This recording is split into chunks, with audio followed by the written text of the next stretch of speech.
My name is Sarah Collins, and at 34 I never thought I'd be a widow. 3 months ago I lost my husband, David, to a sudden aneurysm. Days after his funeral, I dragged myself to my nephew's first birthday party, where my sister, Rachel, claimed her son, Noah, was David's child, demanding half of our $850,000 home with a supposed will as proof. What she didn't know was why I nearly laughed out loud at her audacity. If family drama resonates with you, keep reading. This tale of betrayal and a truth that turned the tables is one you won't forget. David and I met 12 years ago at a charity auction in San Francisco, raising funds for kids with leukemia. I was organizing the silent auction, captivated by a painting of the Golden Gate Bridge at sunset, fiery oranges and purples melting into the bay.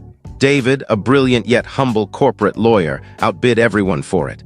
Afterward, he walked over, handed me the painting, and said with a grin, "I noticed you staring at this all night. It belongs with you." That was David, thoughtful, warm, and generous.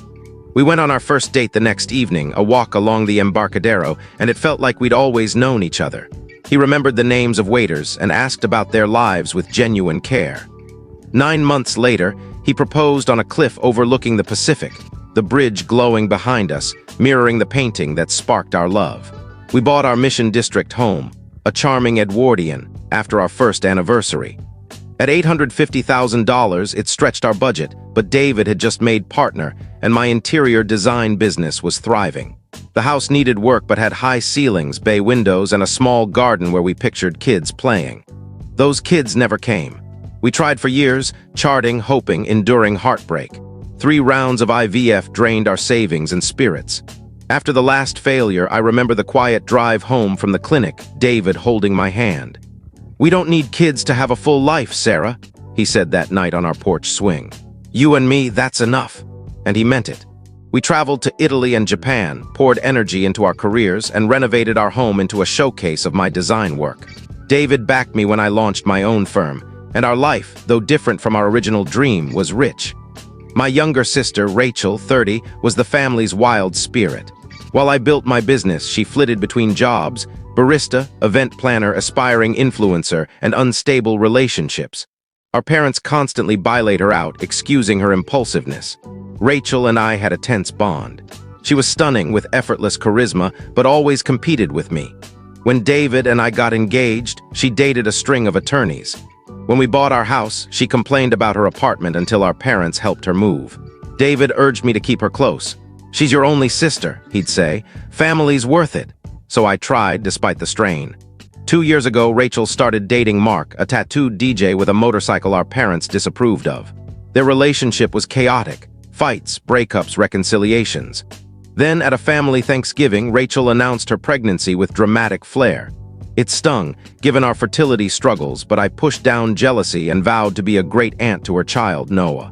When Noah was born, a healthy 8 pounds, I arrived at the hospital with a hand-stitched blanket. Rachel struggled as a mom, calling me in tears about Noah's colic or her exhaustion. I babysat, brought meals, and supported her. David was kind but distant with Noah, and I assumed our infertility made it painful for him to bond. I didn't question it then. Then came the worst day. David woke with a headache but headed to work for a client meeting. "Just a migraine," he said, kissing me goodbye. "I'll call you later." The call never came. The hospital called instead. By the time I got there, he was gone, an aneurysm at 36.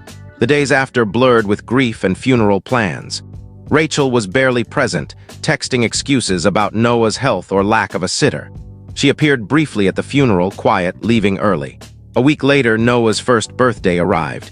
I didn't want to go, but my mom insisted, echoing David's words, "Family first." So I drove to Rachel's rented cottage in Oakland, a wrapped gift, a toy sailboat beside me. I hadn't slept properly since David's death, haunted by his empty side of the bed, but I faked a smile and knocked. Rachel's friend Lisa opened the door, her face tense. "Sarah, you're here," she said, glancing back. "Everyone's out back." The house was festooned with blue balloons and a "Happy First Birthday, Noah" banner. Strangers in the kitchen whispered, falling silent as I passed. In the backyard, guests held plastic cups and my parents sat awkwardly at a picnic table.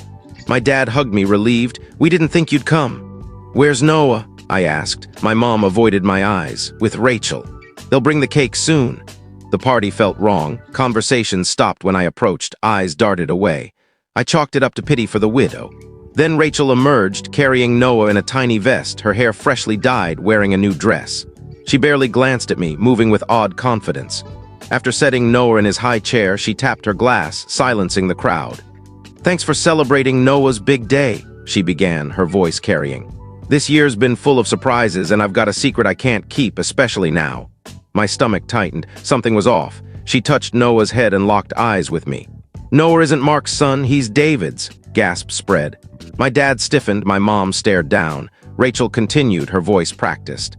"David and I had an affair 2 years ago. It was a mistake, but Noah's his son. Before he died, David updated his will for him." She held up a document. "This says half of Sarah and David's $850,000 house goes to Noah, his child."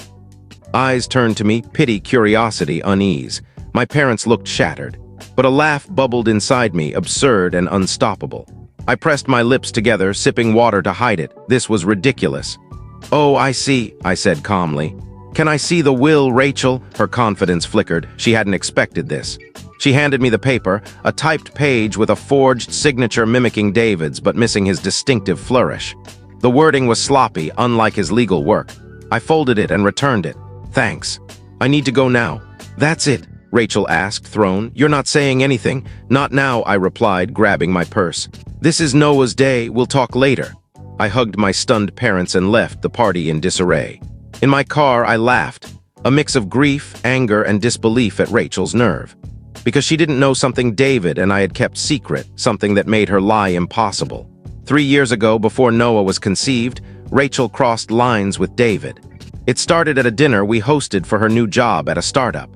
David made his famous tacos, and we shared wine. I stepped away for a 15-minute client call, returning to find Rachel too close to David, her hand on his arm, laughing. I brushed it off. Rachel was flirty with wine. But that night, David told me she'd made a pass while I was gone, suggesting I didn't appreciate him and she could. He rebuffed her and she called it a joke. It didn't stop. Over months, she sent suggestive texts, showed up at his office, and once left a flirty voicemail. David rejected her each time and told me immediately.